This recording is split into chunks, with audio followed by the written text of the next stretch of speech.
Narendra Murkumbi, Managing Director of Shree Renuka Sugars, and Abinash Verma, Director General of the Indian Sugar Mills Association, joins in with their expectations. Gentlemen, morning to both of you, and thank you for taking the time out. Mr. Murkumbi, I want to start off with you, because Shree Renuka will be the biggest beneficiary if this comes through. Can you just tell us how much would it really impact if this subsidy comes through? And if it is to the tune of around 3 to 3.5 rupees a kilo, what would your reaction be?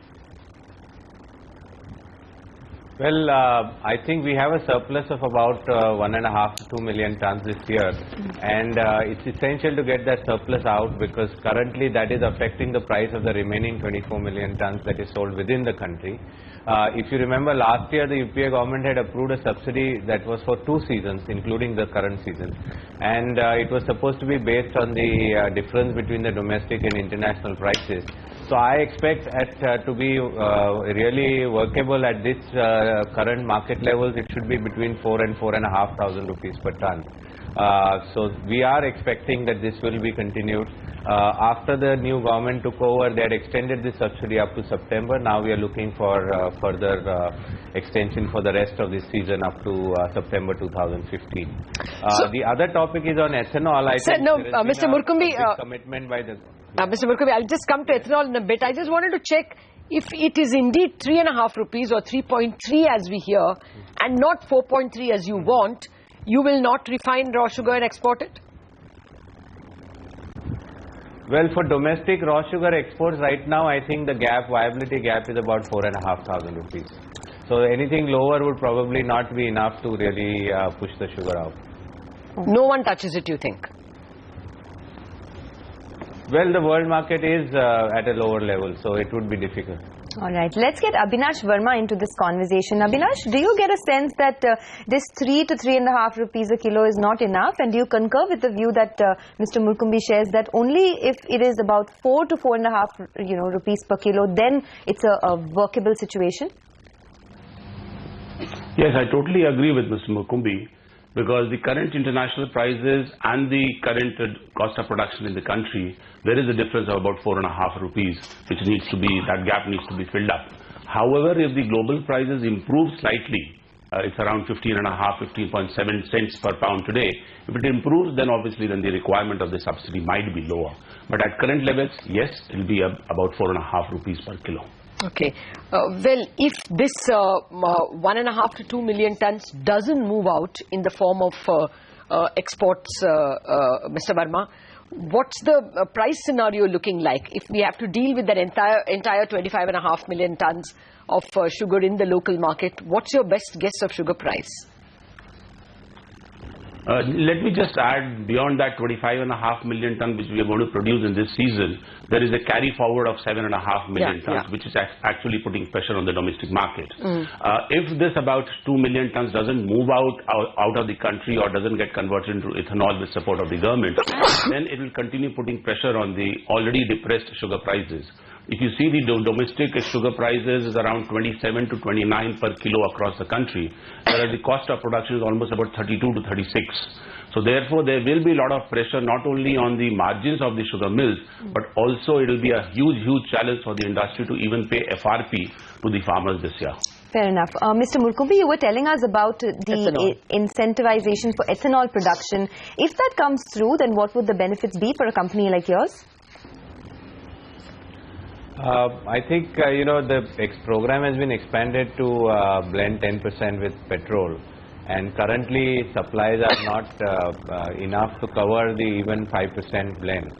So there is a viability gap right now. The oil companies have their own internal calculations where they are not going above a certain rate, even though they got offers for almost 58 crore litres. I believe that the orders placed are less than 30 crore litres. A second tender that was issued and was to be opened this month has been cancelled. So there's a lot of uncertainty in there from the oil company side. So we are looking to the government both for increased pressure on the oil industry to actually adhere to the government decision, and secondly also there is a proposal which I think is very good both for the sugar surplus and for the ethanol program, which is to convert surplus sugar into not make as much sugar, divert more of it to ethanol, just like in Brazil. and this would probably take care of about 1 million tons of sugar, which instead could become ethanol, and which is easily absorbed in the 10% blend mandate that is already in force in the country. So we are looking for some direction on that. That's what we have been talking to the government. So these are our two main expectations right now from the government. Mr. Verma, are you expecting that the government will listen to this and allow more sugar to be diverted to ethanol? Is that in consideration today's meeting? I do not know what is exactly in consideration in today's meeting, but I can only say that what the feedback that we are getting from this government is they're very positive on the ethanol blending program. And that positive kind of attitude on this program is giving us that encouragement, that belief that we will move on in this program, because 5% mandatory blending is already approved by the government, but the implementation has been an issue. As mentioned by Mr. Murkumbi, even though we offered 62 crore litres, in the last tender only 35 crore litres has got accepted. And secondly, another big concern is the recent tender which was floated was suddenly cancelled on the last day when it was supposed to be opened. So implementation is an issue, and we expect that the government will put pressure on the OMCs to be more transparent and more positive on this program. And secondly, this program, as it is used in Brazil, can be used in India also to balance off the surplus sugar, not only to reduce the surplus sugar, but also give more ethanol for a very good green fuel program in the country. Okay, well, so net, if this ethanol, conversion of more sugar into ethanol permission is given, does it at least pull up some of the companies into the green, you think, Mr. Verma? I mean, many of them have been reeling with very large losses. What might be the incremental benefit if this rule comes through? Oh yes, certainly. I mean, this is a huge, very big byproduct of the sugar industry. And ethanol, if the program takes off, then the surplus molasses that a lot of sugar mills are forced to export for cattle feed in the European Union can actually get diverted into this important biofuel program in the country. It not only gives a return to the industry, it gives important cash flows, and the mills will be able to pay to the farmers on time. But it also substitutes substantial quantity of petrol consumption in the country. And I believe that it can reduce the foreign exchange savings it can give us by almost about 2,000 to 3,000 crore, which is quite now, at the moment we are worrying about sugar company earnings, and so many of them are in the red. Mr. Murkumbi, how much will you make if both 1% more? I think. Yeah, exactly. I think both these measures which we have been pushing, asking for from the government, more than the direct impact, obviously there will be a positive impact in terms of higher ethanol consumption and higher prices. There's a gap of 6 rupees between what the oil companies want to pay and what we want to receive. But much more than that will be the impact on domestic sugar prices. These two measures will actually cure the surplus, take the surplus out. And that should add at least 10 to 15% to domestic sugar prices, which is the minimum required to go back in the black for the industry.